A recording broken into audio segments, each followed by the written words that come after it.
வணக்கம் நண்பர்களே, welcome to our channel. நம்ம வீடியோவை புதுசா பாக்குறீங்க அப்படின்னா சப்ஸ்கிரைப் பண்ணிக்கோங்க. ஏன்னா இன்னைக்கு கர்நாடகா ஹைகோர்ட்ல என்னெல்லாம் நடந்தது அப்படிங்கிறத இந்த வீடியோல தெளிவா பார்க்க போறோம். அண்ட் உங்களுடைய ஃபேண்டசி விளையாடக்கூடிய நண்பர்கள் இருப்பாங்கல்ல, அவங்களுக்கும் இந்த வீடியோவை ஷேர் பண்ணுங்க. அவங்களும் பார்த்து பயனடையட்டும். லேட்டஸ்டா என்ன போயிட்டு இருக்கு அப்படின்னு அவங்களுக்கும் தெரியும். இன்னைக்கு கர்நாடகா கோர்ட்ல என்ன நடந்தது நம்ம எல்லாருக்கும் தெரியும். ஒரு 3 நாளைக்கு முன்னாடி விநாயகர் சதுர்த்தியில இருக்கிறதுனால அதுக்கு முன்னாடியே ஒரு பெட்டிஷன் போட்டாங்க. A23 ரம்மி அவங்க சார்பா பிளஸ் ஒரு சில கம்பெனிகள், சின்ன சின்ன கம்பெனிகள் அவங்க பின்னாடி இருந்து ஒரு கேஸ் கர்நாடகா ஹைகோர்ட்ல மூவ் பண்ணாங்க. ஸோ அந்த கேஸ் இன்னைக்கு ஜட்ஜு முன்னாடி விசாரணைக்கு வந்தது.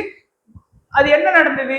ஃபர்ஸ்ட் ஏன் இந்த மாதிரி பண்றாங்க, எங்களுக்கு ஒரு இடைக்கால ரிலீஃப் வேணும், அதாவது தற்காலிகமா வச்சும் எங்களுக்கு ஒரு ரிலீஃப் வேணும் இருக்காங்க. அதுக்கும் ஜட்ஜு எந்த உங்களுக்கு என்னென்ன கருத்துக்கள் இருக்குதோ அதை எல்லாமே நீங்க ஒரு மனு மூலமா எங்களுக்கு கொடுங்க. பிளஸ் கவர்மெண்ட் டிசைடு, நம்மளுடைய மத்திய கவர்மெண்ட் யூனியன் கவர்மெண்ட் கிட்டையும் நீங்களும் இதுக்கு பதில் சொல்லணும் அப்படிங்கிற மாதிரி ஜட்ஜு ஃபர்ஸ்ட் சொல்லியிருக்கிறாரு. அடுத்து என்ன நடந்தது அப்படின்னா, நம்மளுடைய கேமிங் சைட்ல இருந்து என்னெல்லாம் ஜட்ஜு கிட்ட சொல்லியிருக்கிறாங்க அப்படின்னா, ஃபர்ஸ்ட் இது கொஞ்சம் தவறான சட்டமா இருக்குது. அது போக ஒரே நாள்ல பாத்தீங்கன்னா இதை க்ளோஸ் பண்ணிட்டாங்க. ஒரே நாள் நைட்ல எடுத்தோம் கௌத்தங்கிற பண்ற மாதிரி செவ்வாய்க்கிழமை வருது, புதன்கிழமை லோக்சபால, வியாழக்கிழமை ராஜ்யசபால, வெள்ளிக்கிழமை பேன் பண்றாங்க.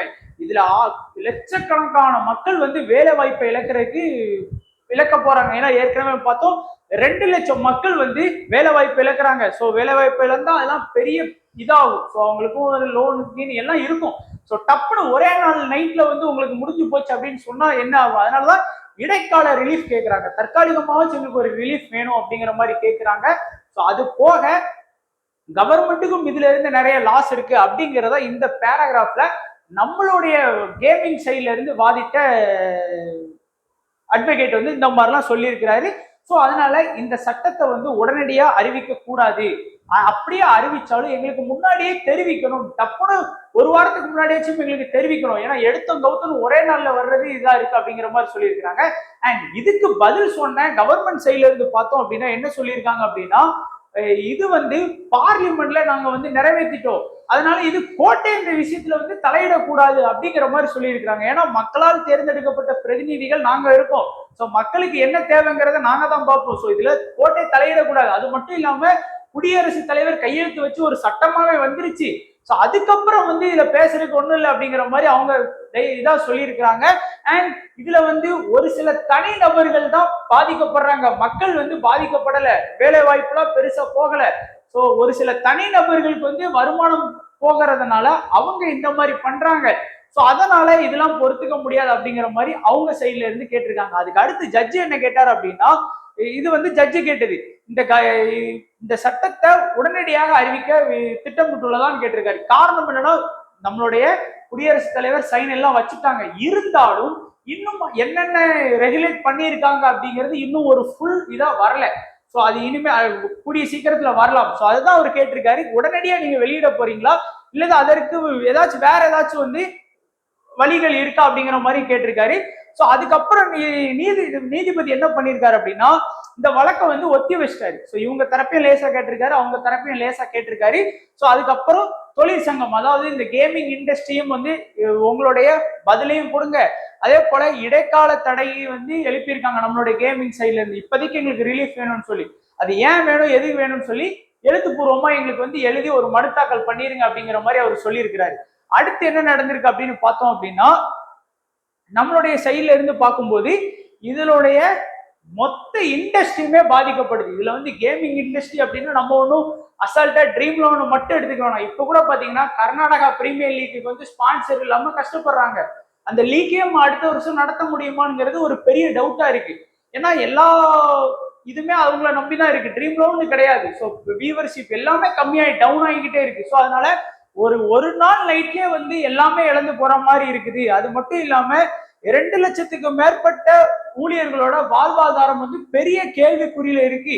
அதனால அது மட்டும் இல்லாம எங்களுக்கு நிறைய ரிலீஃப் கொடுத்திருக்கு உச்ச நீதிமன்றமே. இதுக்கு முன்னாடி உள்ள இதெல்லாம் பாத்தீங்கன்னா கேம் ஆஃப் ஸ்கில் எது, கேம் ஆஃப் சான்ஸ் எது, இதுக்கு முன்னாடி இந்த மாதிரி நாங்க நிறைய வின் பண்ணியிருக்கிறாங்க அப்படி, அதாவது மேற்கோள் காட்டி சுப்ரீம் கோர்ட்ல எல்லாம் வின் பண்ணியிருக்காங்க. நம்ம ஏற்கனவே பார்த்தோம்ல, தமிழ்நாடு கவர்மெண்ட், கர்நாடகா கவர்மெண்ட்ல எல்லாம் இதுக்கு முன்னாடியும் பேன் பண்ணி மறுபடியும் வந்து இது கேம் ஆஃப் ஸ்கில்லு, பணத்தை வச்சு விளையாடுறதுக்குன்னு இந்தியால வந்து ஒரு இந்தியால உலகத்துல எல்லாமே இருக்கு, இந்தியாலையும் அதுக்கும் வந்து பாத்தீங்க அப்படின்னா இந்த ஆர்டிக்கல்லாம் சொல்றாங்க, இந்த பிரிவு 19 அதெல்லாம் சொல்றாங்க. இது நமக்கு பெருசா லாப பத்தி தெரியாது, பட் இந்த இதெல்லாம் எங்களுக்கு வந்து ஒரு அடிப்படை இது இருக்கு, அதனால நீங்க வந்து எடுத்தம் கவுத்தோன்னு வந்து பேன் பண்ணக்கூடாது அப்படிங்கிற மாதிரி வந்து பாத்தீங்கன்னா சொல்லியிருக்கிறாங்க. அது மட்டுமே இல்லாம இது இவங்க வந்து ஓவர் நைட்ல பேன் பண்ணது அரசியல் அமைப்பே வந்து மீறி பண்ணியிருக்கிறாங்க அப்படிங்கிற மாதிரி சொல்லியிருக்கிறாங்க. அமைப்பு பிரிவேன் 14 மீறுவதாகவும், ஸோ இந்த இது 19(1) இதெல்லாம் வந்து பாத்தீங்கன்னா நமக்குன்னு கொடுத்த ஃபண்டமெண்டல் ரைட்ஸ் அப்படிங்கிறாங்க. ஏன்னா கேம் ஆஃப் ஸ்கில்லுங்கிறது யார் வேணாலும் விளையாடலாம், காசு வச்சு விளையாடலாம் அப்படிங்கிற ஒரு ரைட்ஸ் வந்து நமக்கு இருக்கு. ஸோ அதை எல்லாம் அழிச்சிட்டு ஒரே நல்ல புதுசா வந்து ஒரு சட்டம் கொண்டு வந்து இனிமேல் விளையாடக்கூடாது அப்படிங்கிறாங்க. ஸோ அதனால கோர்ட்டுக்கு வந்திருக்கோம் அப்படிங்கிற மாதிரி சொல்றாங்க. ஸோ அதனால வந்து பாத்தீங்கன்னா ஜட்ஜு வந்து ரொம்ப பெருசா எதுவும் ரொம்ப விசாரிக்கல, ரெண்டு பக்கமும் அவங்களுடைய கருத்துக்களை லேசா கேட்டுட்டு உங்களுடைய பதிலும் ஏன் உங்களுக்கு இடைக்கால தடை வேணும் அப்படின்னு சொல்லி கேமிங் இண்டஸ்ட்ரியிட்ட கேட்டிருக்காங்க.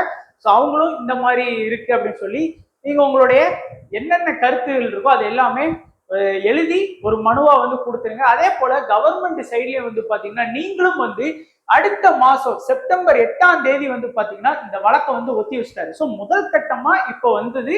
ஸோ அதை வந்து லேசா விசாரிச்சுட்டு உங்களுடைய பதில வந்து மனு தாக்கல் மூலமா பண்ணுங்கன்னு சொல்லிட்டு செப்டம்பர் வந்து 8 வந்து ஒதுக்கப்பட்டாரு. ஸோ 8 என்ன நடக்கும், இனிமேல் வந்து மாத்தி மாத்தி வந்து வாதாடுவாங்க. இவங்க தரப்பு நியாயத்தை சொல்லுவாங்க, என்ன சொல்லுவாங்க, எல்லா மக்களும் பாதிக்கப்படுறாங்க, இது ஃபண்டமெண்டல் ரைட்ஸ் எல்லாமே ஒரே நாள்ல வந்து எல்லா பழைய சட்டத்தையும் க்ளோஸ் பண்ணிட்டு புதுசா ஒரு சட்டம் கொண்டு வர்றாங்க அப்படிங்கிற மாதிரி இவங்க வாதாடுவாங்க. அவங்க என்ன சொல்லுவாங்க, மக்களுக்கு இந்த மாதிரி பிரச்சனை இருக்கு, இவங்க ஒரு சில தனி நபர்கள் சம்பாதிக்கிறதுக்கு மக்கள் இது பண்ணணுமா அப்படிங்கிற மாதிரி அவங்க சைட்ல இருந்து சொல்லுவாங்க. ஸோ செப்டம்பர் 8 பிற்பகல் 2:30, ஸோ இன்னைக்கு காலையிலே வந்துட்டு, ஆனா செப்டம்பர் 8 திங்கட்கிழமை வந்து பார்த்தோம்னா 2:30 இந்த கேஸ் வந்து மறுபடியும் அவர் முன்னாடி வரும். ஸோ பதில் கொடுத்துருப்பாங்க, அந்த பதிலை வச்சு விசாரிப்பாங்க. அட்லீஸ்ட் ரிலீஃப் வந்து நமக்கு வேணும்னா இடைக்கால தடை கொடுக்குறாரான்னு பார்க்கணும். நம்ம மேபி அது 8 இருந்து டப்புன்னு கொஞ்ச நாள் ஆகலாம், எத்தனை மாசமும் ஆகலாம், பட் ஒரு இடைக்கால தடை அப்படின்னு ஒரு இது கொடுத்தாங்க அப்படின்னா என்ன ஆகும்னா அது வரைக்கும் எல்லாமே செயல்படலாம்.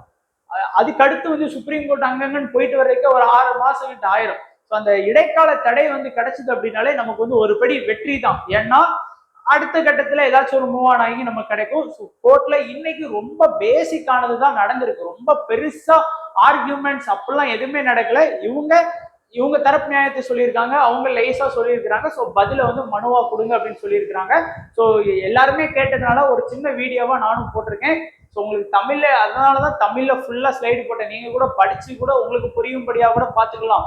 ஸோ அதனால அடுத்த கட்ட அப்டேட் வருகிற வரைக்கும் நம்ம சேனல்ல தொடர்ந்து இருங்க, டெலகிராம்ல ஜாயின் பண்ணிக்கோங்க, அதுலயே நான் அப்டேட் கொடுத்துட்டு இருக்கேன். ஸோ வீடியோ பார்த்த எல்லா நண்பர்களுக்கும் நன்றி, வணக்கம், தேங்க்ஸ் ஃபார் வாட்சிங் நண்பா.